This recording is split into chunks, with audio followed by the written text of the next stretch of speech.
যে বামেদের সঙ্গে একজোট হয়ে শুভেন্দু অধিকারী নন্দীগ্রামে গণহত্যা ঘটিয়েছিল। মস্তিষ্ক যখন বিভ্রাট হয় তখন নানান রকম সুর বাজে, সবই বেসুর। উনি কি বলছেন উনি নিজে জানেন কিনা আমার সন্দেহ আছে।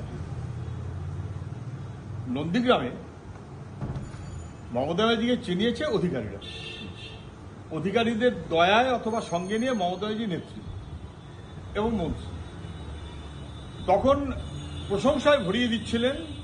এক অধিকারী এমপি এবং মন্ত্রী দিল্লি, আর এক অধিকারী দিল্লির এমপি, পরে দুজন তৃণমূলের এমপি, একজন তৃণমূলের মন্ত্রী, ভরিয়ে তো দিয়েছিলেন সব।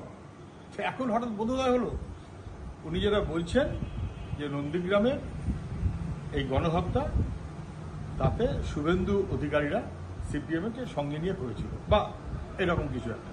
তো শুভেন্দু অধিকারী তখন তো তৃণমূল, জেনে শুনে সেই তৃণমূলকে, জেনে শুনে সেই ষড়যন্ত্রকারীকে, জেনে শুনে সেই খুনিকে মমতা ব্যানার্জির ভাষায় উনি এমপির টিকিট দিয়েছিলেন কেন, মন্ত্রী করেছিলেন কেন, রাজ্যের সরকারের মন্ত্রী করেছিলেন কেন, যুব কংগ্রেসের সভাপতি করেছিলেন কেন? ধান্দায় পোষাচ্ছিল তখন। মানুষ খুন করে ভোটে জেতার ধান্দা ছিল না, সেই ধান্দায় পোষাচ্ছিল বলে তখন শুভেন্দু অধিকারীকে ওর দরকার ছিল, আর শুভেন্দু অধিকারীর লোকে দরকার ছিল। আজকে দুজনের মধ্যে বিবাদ, তাতে আমাদের মাঝখানে ঢুকিয়ে লাভ কি?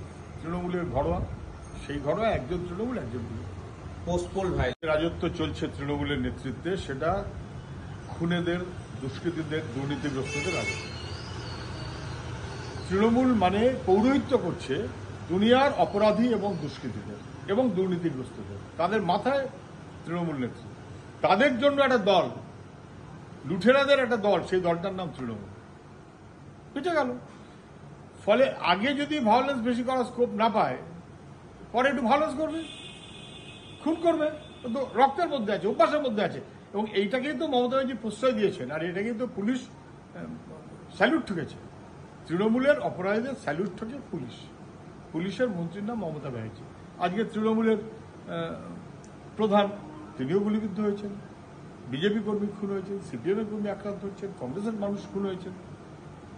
এই যে রাজত্বটা, এই রাজত্বের অবসান ঘটাতে হবে বলেই, শান্তি চাই বলেই তৃণমূলের রাজত্বের অবসান ঘটাতে